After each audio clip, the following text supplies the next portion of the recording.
Hello everybody, it's Mr. Null Explains back with another video. So today we'll be talking about what skills you need to know to study for AP Physics. As with any field of study, it is helpful to begin learning the basics early if you want to master them. For someone who has decided that they want to study physics, there may be areas that they avoided in early education which they will realize they need to become familiar with. The most essential things for physicists to know are outlined. Physics is a discipline, and as such, it's a matter of training your mind to be prepared for the challenges it will represent. Here's some mental training that students will need to successfully study physics or any science, and most of them are good skills to have regardless of what field you're going into. The first one is mathematics. It is absolutely essential that a physicist be proficient in mathematics. You don't have to know everything. That's impossible. But you do have to be comfortable with mathematical concepts and how to apply them. To study physics, you should take as much high school and college mathematics you can reasonably fit into your schedule, especially take the entire run of algebra, geometry, trigonometry, and calculus courses available, including advanced placement of courses if you qualify.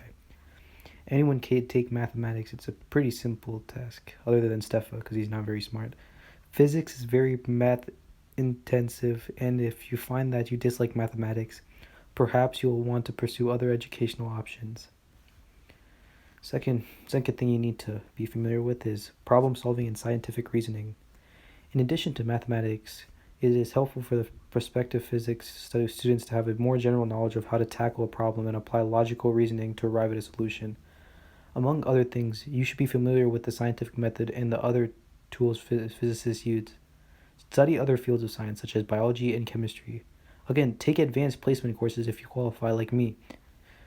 Participating in science fairs is recommended, as you will have to come up with a method of answering a scientific question.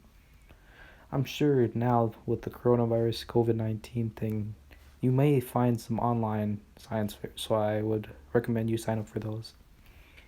In a broader sense, you can learn problem solving in non-science contexts. I attribute a lot of practical problem solving skills to the Boy Scouts of America, where I frequently had to think quickly to resolve a situation that would come up during a camping trip, such as how to get these stupid tents to actually stay upright in these thunderstorms. Anything that you can do to train your mind to organize data, to look for patterns, and apply others to other complex situations will be valuable in laying the foundation for physical thinking that you will require. Third thing you need to know is technical knowledge. Physicists use technological tools, especially computers, to perform their measurements and analysis of scientific data. As such, you need to be comfortable with computers and different forms of technology too. At the very least, you should be able to plug in a computer and its various components, as well as know how to maneuver through a computer folder structures to find files.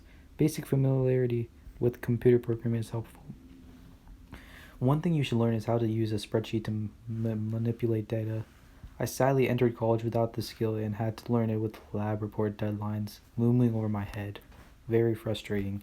Microsoft Excel is the most common spreadsheet program, although if you learn how to use it, you can generally transition to new one fairly easily. Figure out how to use formulas in spreadsheet to take sums, averages, and perform other calculations. Also, learn how to put data in a spreadsheet and create graphs and charts from that data. Believe me, this will help you later on. Learning how machines operate also help provide some institution into work that will come in fields such as electronics. If you know someone who's into cars, ask them to explain how they run. Maybe because basic physical principles are at work in an automotive engine. One of the main things you need to have is good study habits. It might not just be in this class. In many classes, you need to have good study habits to do good in the class. Even the most brilliant physicist has to study. I coasted through high school without studying much, so I took a long time to learn this lesson. My lowest grade in all of the college was my first semester of physics because I didn't study hard enough. I kept at it, through and majored in physics with honors, but I seriously wish I developed good study habits earlier. So for the young kids watching, I please recommend you guys have good study habits. It will really cost you in the future. Pay attention in class and take notes. Review the notes while we're reading the book, and add more notes if the book explains everything better on different than the teacher did. Look at That's the all I have for you examples and guys do your today. homework. And Remember even if to it's like not and being graded. subscribe and comment down what you And the last final what you thing want next. that will help you pass this class Thank you for the support. is a and reality check. At some point in studying physics, you will need to take a serious reality check. You are probably not going to win a Nobel Prize. You are probably not going to be called in to host television specials on the Discovery Channel. If you write a physics book, it must just be established thesis about 10 people in the world